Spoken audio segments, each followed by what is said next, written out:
শতভাগ লাভজনক ব্যবসার কথা বলে দিব, যেই শতভাগ লাভজনক ব্যবসা পৃথিবীতে আর নাই। পৃথিবীর আর কোনো ব্যবসা শতভাগ লাভজনক নয়। কেননা আপনি গাইবান্ধা, বগুড়া, গুলশান, ঢাকা, দুবাই যেখানেই প্লট কিনেন, ফ্ল্যাট কিনেন, ওখানে যে টাকাটা দিবেন ওই টাকা প্লট ফ্ল্যাটের মালিক নিয়ে চলে যাবে, আপনাকে প্লট ফ্ল্যাট দিয়ে যাবে। আর আল্লাহ সুবহানাহু ওয়া তাআলা জান্নাত বিক্রি করবেন যে দানের টাকার উপর ভিত্তি করে, এই দানের টাকা কি আল্লাহর কাছে যাবে? এই দানের টাকা কি আল্লাহ নিজে গ্রহণ করবে, হ্যান্ড ওভার হবে? হবে না। এই জন্য এটা শতভাগ লাভজনক। তাহলে দানের টাকা কি হবে? ধরেন এটা মসজিদে আপনি ফ্যান দান করেছেন, তো ওই ফ্যানের বাতাস কে খাবে? আপনিই তো খাবেন। আপনি বললেন যে আমি দান করলাম, আল্লাহর কাছে তো গেল না, ঘুরে আপনিই ব্যবহার করছেন। ওই ফ্যানের বাতাস ঘুরে ফিরে আপনিই খাচ্ছে। আচ্ছা ঠিক আছে, আমি মসজিদে এসি দান করলাম, ভাই কই দান করলেন? টাকা তো আল্লাহর কাছে যায়নি, এসির হাওয়া তো আপনিই খাচ্ছেন। একটা বাড়িতে লাগিয়েছেন আর একটা মসজিদে লাগিয়েছেন, তাহলে তো আপনি নিজে ওই জিনিস ব্যবহার করতেছেন। ধরেন এই মাদ্রাসায় দান করলেন, তো এই মাদ্রাসায় কার ছেলে মেয়ে পড়তেছে? আপনার ছেলে মেয়ে। মাদ্রাসার টাকাতে যদি বেতন হয়, তো কে বেতন নিচ্ছে? আপনারই এলাকার ছেলেমেলে বেতন নিচ্ছে। আল্লাহ রাস্তায় আপনি কুরবানি করলেন, কুরবানির গোশত তো আপনিই খাচ্ছেন, কুরবানির গোশত তো আপনার আত্মীয় স্বজনকেই দিচ্ছেন। তাহলে শুধু ফাও ফাও ফিরি ফিরি আপনি জান্নাত পেয়ে যাচ্ছেন। বলেন আল্লাহু আকবার। এই জন্য এটা শতভাগ লাভজনক ব্যবসা, সম্পূর্ণরূপে ফ্রি, বিনামূল্যে আপনাকে জান্নাত দিয়ে দেওয়া হচ্ছে। আপনার টাকা আপনিই ব্যবহার করতেছেন, আপনার ছেলেমেয়ের জন্য, আপনার দেশবাসীর জন্য, আপনার এলাকাবাসীর জন্য। এই জন্য আল্লাহর সাথে এই লাভজনক ব্যবসা যত বেশি করবেন, কিয়ামতের মাঠে তত ধনী অবস্থায় উত্থিত হবেন। দুনিয়াতে যাদের ব্যাংক ব্যালেন্স আছে, তারা হয়তো 10%, 12%, 14% সুদ, লাভ, ইন্টারেস্ট, মুনাফা, হালাল হারাম যেটাই বলেন তারা দিচ্ছে। আর আল্লাহ সুবহানাহু ওয়া তাআলা বলছে, কেউ যদি আমার কাছে জমা রাখে, আমার ব্যাংকে জমা রাখে, পরকালের ব্যাংকে জমা রাখে, তাহলে ওইটাকে আমি বাড়াতে বাড়াতে বাড়াতে বাড়াতে 700 গুণ পর্যন্ত বাড়িয়ে থাকি, চাইলে আরও বেশি বাড়াতে পারি। তাহলে কোনো লস নাই। আপনি দান করবেন 10 টাকা, কিয়ামতের মাঠে দেখবেন 10 কোটি হয়ে বসে আছে। তখন আপনাকে অনেক ভালো লাগবে যে যাক, আজকে যদি কোনো ভুল ত্রুটি ধরা পড়ে তো সেটা এই টাকা দিয়ে আমি বাঁচতে পারবো। কিয়ামতের মাঠে ধনী অবস্থায় উত্থিত হতে হবে, এই জন্য টাকা উপার্জন করতে হবে, টাকা আল্লাহ রাস্তায় দান করতে হবে। আমি জানি না আপনাদের এখানে বৈঠকে দান আদায় হয়েছে কিনা, যদি আবারও কেউ যায় আমার এই কথার পরে, তাহলে আপনারা সহযোগিতা করার চেষ্টা করবেন। এই বলে আমার বক্তব্যের সামনের দিকে এগিয়ে যাচ্ছে। আজকের সংক্ষিপ্ত বক্তব্যের বিষয়বস্তু মুসলিম উম্মার অধঃপতন এবং তা থেকে উত্তরণের উপায়। মুসলিম উম্মার অধঃপতন মানে গোলামি, গোলামি মানে দাসত্ব, এবং গোলামির বিপরীতে আরেকটা জিনিস হচ্ছে স্বাধীনতা এবং নেতৃত্ব। একটা আর একটার অপর পিঠ। ঠিক এই পোস্টারের এই পিঠ এরকম, আর এক পিঠ এরকম। তাহলে এক পিঠে যদি গোলামি থাকে, দাসত্ব থাকে, তাহলে অপর পিঠে আছে স্বাধীনতা এবং নেতৃত্ব। তো উম্মতে মুহাম্মাদির এখন গোলামির জিন্দিগি চলতেছে, দাসত্বের জিন্দিগি চলতেছে। মানে তারা নেতা নয়, তারা স্বাধীন নয়, তারা পরাধীন। তো এই গোলামি থেকে মুক্তির জন্য, নেতৃত্বের পথে যাত্রার জন্য, স্বাধীনতার পথে যাত্রার জন্য কি করতে পারে মুসলমানেরা, এটা খুবই জরুরি। পয়েন্ট আমরা 4টে পয়েন্টে আলোচনা করব, সংক্ষিপ্ত করে, 15 মিনিট করে করলেও 1 ঘন্টা পার হয়ে যাবে। পয়েন্ট নাম্বার 1 হচ্ছে আল ইমান বিল গায়ব। পয়েন্ট নাম্বার 2 হচ্ছে নেতৃত্বের বিকাশ। পয়েন্ট নাম্বার 3 হচ্ছে সৎ আমল। পয়েন্ট নাম্বার 4 হচ্ছে শিক্ষা ও জ্ঞান। আল ইমান বিল গায়েব, গায়েবের উপর ইয়াকিন। গায়েবের উপর যতক্ষণ ইয়াকিন তৈরি না হচ্ছে, ততক্ষণ মুসলমানদের ভাগ্যের চাকা খুলবে না। একদম আদম আলাইহিস সালাতু ওয়াস সালাম থেকে নিয়ে আজ পর্যন্ত পৃথিবীর ইতিহাসে যতদিন মুসলমানেরা বিজয়ী হয়েছে, একটা রাস্তা দিয়ে বিজয়ী হয়েছে, সেটা হচ্ছে গায়েবের ওপর ইয়াকিন এবং গায়েবী মদদ। এবং 2-1টা করে উদাহরণও দিব। তার আগে কোরআনের একটা আয়াত শোনেন। একদম কোরআনের শুরুতে প্রথম পৃষ্ঠায় আল্লাহ বলছেন, জালিকাল কিতাবু লা রাইবা ফীহি হুদাল লিল মুত্তাকিন। এই বই মুত্তাকিদের জন্য দিয়েছি, মুমিনদের জন্য দিয়েছি। এই কোরআন, তোমরা কি জানো মুমিন কারা, মুত্তাকি কারা? আল্লাযীনা ইউমিনুনা বিল গায়ব। মুত্তাকি এবং মুমিন ওয়ারাই যারা গায়েবে ঈমান রাখে, না দেখা জিনিসে ঈমান রাখে। আজকে এখানে আব্দুল্লাহ বিন আব্দুর রাজ্জাক উপস্থিত হয়েছে, এটা একটা হিন্দুও বিশ্বাস করবে। সূর্য ডুবে গেছে, এর একটা কাফের নাস্তিকও বলবে হ্যাঁ সূর্য ডুবে গেছে, কারণ এগুলো দেখা জিনিস। দেখা জিনিসে বিশ্বাসের নাম ঈমান নয়। আজ এখন এখানে ফেরেশতারাও উপস্থিত আছে, এটা হলো না দেখা জিনিস। আজ এখন এখানে যে ফেরেশতারা উপস্থিত আছে, এটার উপর কার ইমানের মাত্রা কোন লেভেলে, ও অত বড় মুমিন।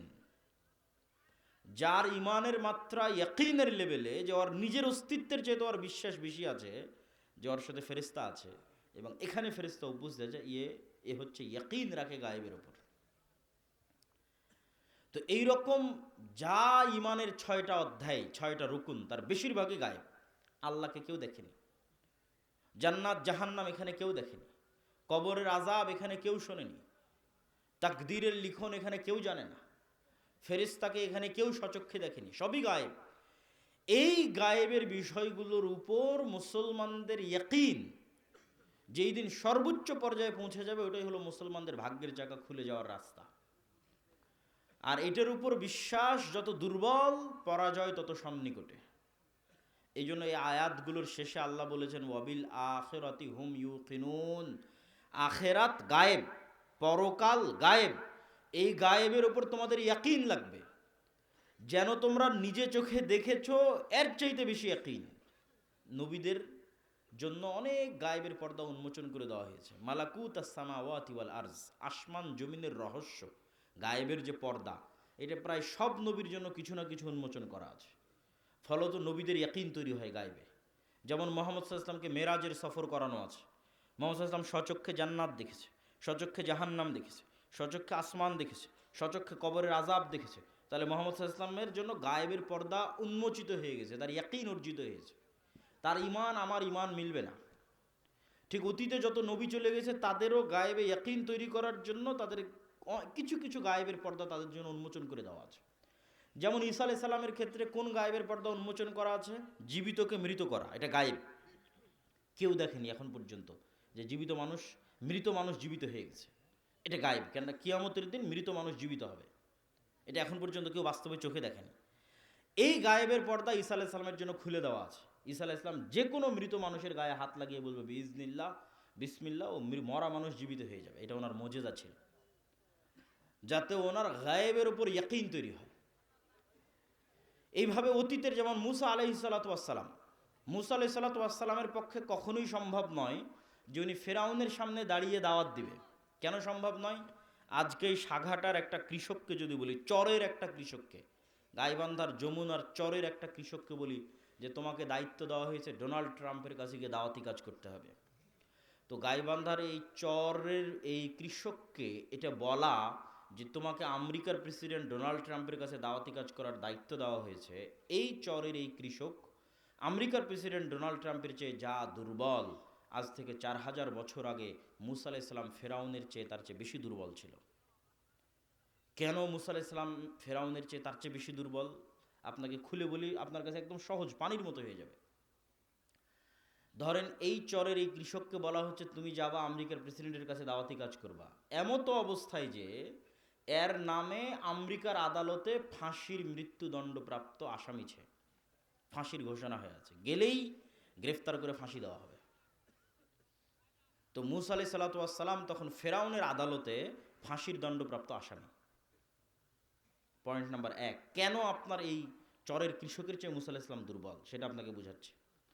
পয়েন্ট নাম্বার 2, এই চরের কৃষককে বলা হচ্ছে তুমি ডোনাল্ড ট্রাম্পের কাছে দাওয়াতি কাজ করবা, এমতো অবস্থায় যে সে তার নিজের এলাকায় থাকতে পারে না, পলাতক। কত বছর থেকে? 10 বছর থেকে। ধরেন এই চরের কৃষক তার এলাকায় থাকতে পারে না, এখন পালিয়ে হয় পাকিস্তানের করাচিতে আছে, নয় ভারতের দিল্লিতে আছে। ওখানে ওকে বলা হচ্ছে পলাতক অবস্থায় যে তুমি তো আমেরিকার আদালতে মৃত্যুদণ্ডপ্রাপ্ত আসামি, তো তুমি এখন আমেরিকায় যাবা, গিয়ে ডোনাল্ড ট্রাম্পের কাছে দাওয়াতি কাজ করবা। কেন মুসা আলাইহিস সালাতু ওয়াস সালাম চরের এই কৃষকের চেয়ে বেশি দুর্বল? তার পয়েন্ট নাম্বার 3, মুসা আলাইহিস সালাতু ওয়াস সালামকে যখন বলা হচ্ছে তুমি যাবা ফেরাউনের কাছে, তখন উনি 10 বছর থেকে মানুষের বাড়ির কাজের লোক, মানুষের বাড়ির চাকর। পয়েন্ট নাম্বার 4, চরের এই কৃষকের চরে হলেও, নদীতে ডুবে যাওয়া হলেও নিজের জমি আছে, নদীতে ডুবে যাওয়া হলেও নিজের আত্মীয় স্বজন আছে। আর মুসা আলাইহিস সালাতু ওয়াস সালাম এমন গোলাম কওমের মেম্বার, এমন গোলাম কওমের সদস্য, এমন গোলাম জাতির সদস্য যার মা পরিচয় দিতে পারে না যে এটা আমার সন্তান, কেন পরিচয় দিলে জবাই করা হবে। যার আত্মীয় স্বজন পরিচয় দিতে পারবে না যে এটা আমার আত্মীয় স্বজন। এত নিম্ন পর্যায়ের গোলাম জাতির সদস্য হচ্ছে মুসা আলাইহিস সালাম।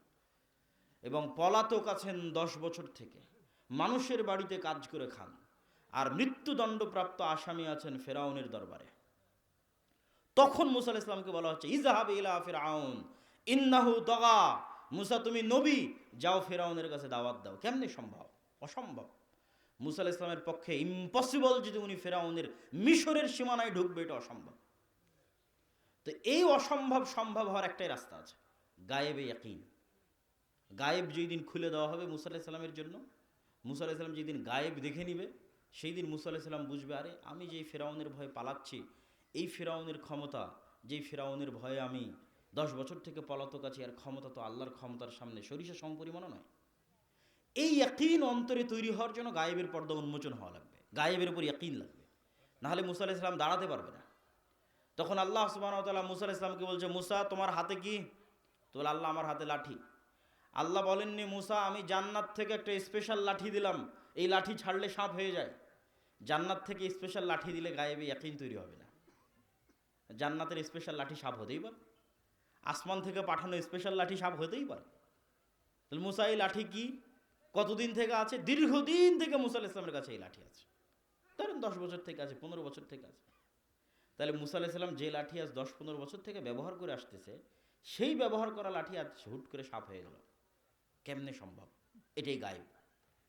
এটার মাধ্যমে মুসা আলাইহিস সালামের কলবে গায়েবের উপর ইয়াকিন তৈরি হবে যে আমি যা চোখে দেখি তা আসলে কিছুই নয়, এর আড়ালে একজন মহাশক্তিশালী মহাশক্তিমান আল্লাহ সুবহানাহু ওয়া তাআলা আছে, যিনি গায়েবকে কন্ট্রোল করে, তার হাতেই সব কিছু। অতএব এবার উনি মুসার এই ফেরাউনের কাছে যেতে পারবে, এখন যেতে পারবে। কেন? ওনার অন্তরে ইমান বিল গায়েব তৈরি হয়েছে। ইমান বিল গায়েবে ইয়াকিন ছাড়া